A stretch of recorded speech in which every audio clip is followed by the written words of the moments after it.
Assalamualaikum warahmatullahi wabarakatuh. My name is Muhammad Ikram bin Marzuki and my matrix number is 078194. And today I would like to do a presentation on our information security assignment titled Malware Response and Mitigation Strategy. So first of all, it is about the introduction of malware. Malware, short for malicious software, is any program created to harm, exploit, or disrupt computers and networks. It is a serious problem because it costs organizations billions of dollars every year and puts sensitive data at risk. In this presentation, we'll look at what malware is, the different types that exist, real-life examples of how it causes damage, and simple ways to protect against it. Next, we'll talk about types of malware. Malware types vary in behavior, propagation, and impact. It comes in different forms, each with its own way of spreading and causing harm. In this part of presentation, we'll talk about 5 common types of malware, and the first one is viruses, worms, trojans, ransomware, and spyware. Each one works differently, but all can lead to serious problems like data loss, system damage, or stolen information. The goal is to help us understand how these types of malware behave and the kind of damage they can cause. The first type of malware is viruses. Virus is a type of malware that can copy itself and attach to real files or programs. Once activated, it can corrupt data, slow down systems, or even destroy important files. Viruses often spread through infected emails, attachments, downloads, or even shared files. One well-known example is the I Love You virus from the year of 2000, which caused around $10 billion of damage worldwide by spreading through email. The second type of malware is worms. Worms is a type of malware that spreads on its own without needing a user to open or run anything. It moves across networks by finding and using security gaps in connected devices. Worms can slow down networks, steal data, or crash systems. A well-known example is the configure worm from the year of 2008, which infected millions of computers around the world by quickly spreading to network vulnerabilities. Before I start my presentation, I would like to introduce myself. My name is Ravin Kumar and my matrix number is 079295. Now I will discuss about the Trojan. Trojan discuss themselves as legitimate software tricking user into installing them. They are often delivered through fake updates or email attachments. Once inside, they create backdoors for attackers. The MO Trojan, active since 2014, stole bankers' credentials. Trojans show why we must verify software sources before downloading. Okay, now we talk about the ransomware. Ransomware encrypts files and demands payment for access. It's spread through phishing or unpatchable software. The impact, financial losses, and downtime. Take WannaCry in 2017. It's crippled business worldwide. Ransomware is a growing threat, making prevention and backup critical. We revisit WannaCry in our case study. Okay, now we talk about the spyware. Spyware secretly monitor user activity, stealing sensitive data like password. It often installing via malicious ads or software blunders. The Pegasus spyware exposes in 2021 targeting journalists. Spyware violated privacy and enabled identity theft. This highlights the need for robust endpoint protection. Now let's move to our case study. Okay, now we talk about our case study. We analyze the WannaCry ransomware attack of 2017. This case study shows how malware exploits vulnerabilities and the devastating impact on organization. We choose WannaCry because it's a landmark incident that exposed common weaknesses. Let's dive into the details to learn what went wrong and how to prevent it. Okay, so we go to the next ransomware, which is WannaCry. The WannaCry ransomware attack was a worldwide cyber attack in 12 May 2017, which is considered as ransomware. The scale affected over 200,000 systems across 150 countries, which have affected organizations such as NHS on UK, FedEx, Telefonica, and more. The financial impact is estimated on 4 billion USD in damage. Next, we go to the WannaCry attack vector, which is the method is exploited eternal blue vulnerability in Microsoft Windows. The delivery is through initial infection via phishing email or compromised website. The propagation is self-spreading worm-like behavior across unpatched networks. The key issue or the problem come from many systems like of Microsoft released 2 months prior. Next is WannaCry impact. The first impact is on healthcare, which is UK NHS lost access to patient record and cancelled upcoming surgeries.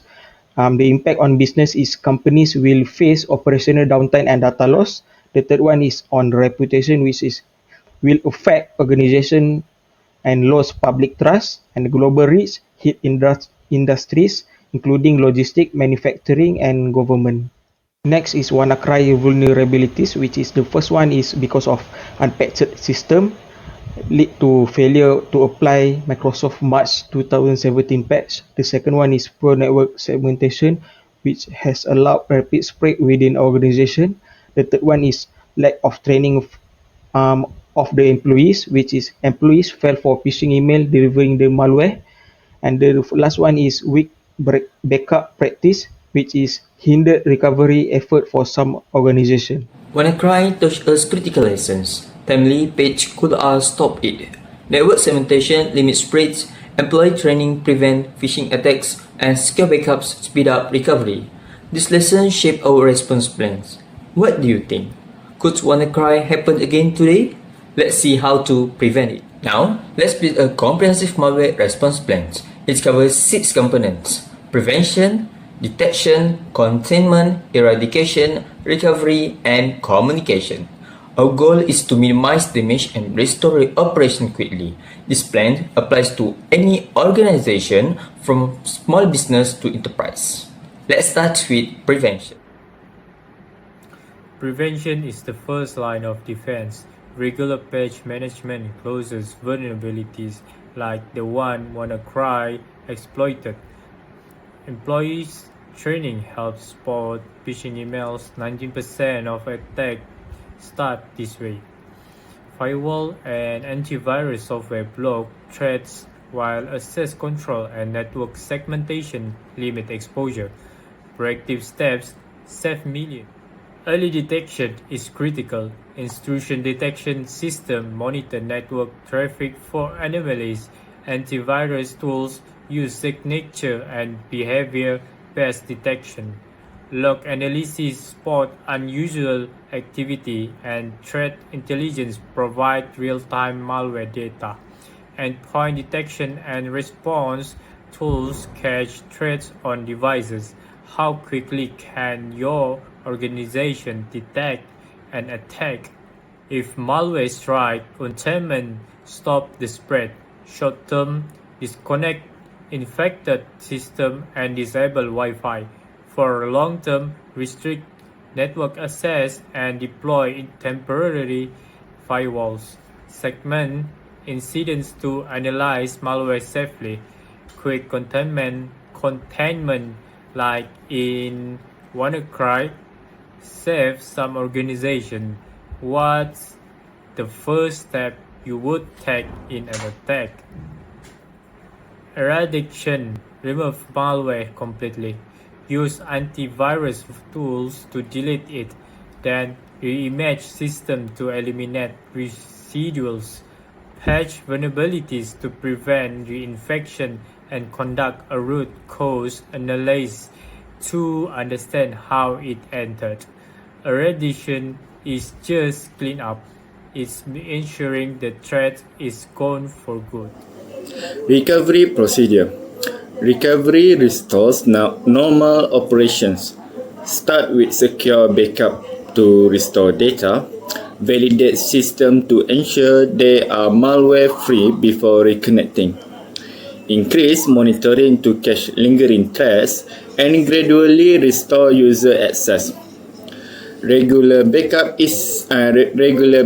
testing is a key. So, how often does your organization test its backups? Communication guideline. Effective communication is vital during a malware incident. Internally, notify IT and leadership immediately and keep employees informed clearly.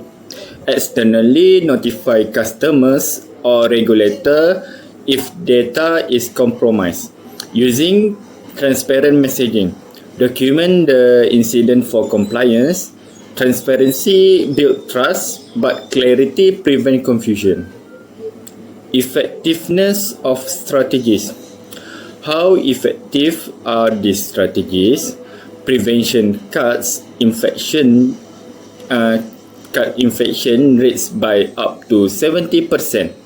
Detection tools identify threats in minutes. Containment limits spread as seen in WannaCry. Eradication and recovery reduce downtime by 50% with good backups. Clear communication preserves trust. Together, these steps create a robust defense. Challenge in implementation. Implementing this plan isn't without challenges. Small organizations may lack budget for tools like EDR. Human error remains a weak link. Employees often fall for phishing.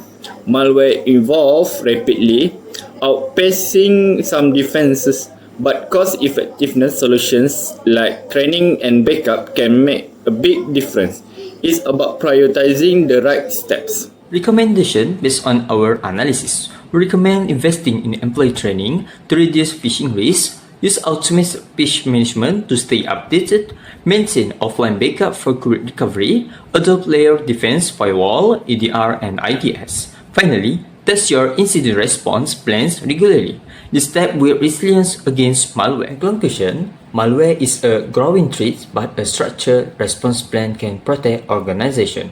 We are explore malware types, learn from WannaCry's failures, and build a comprehensive mitigation strategy.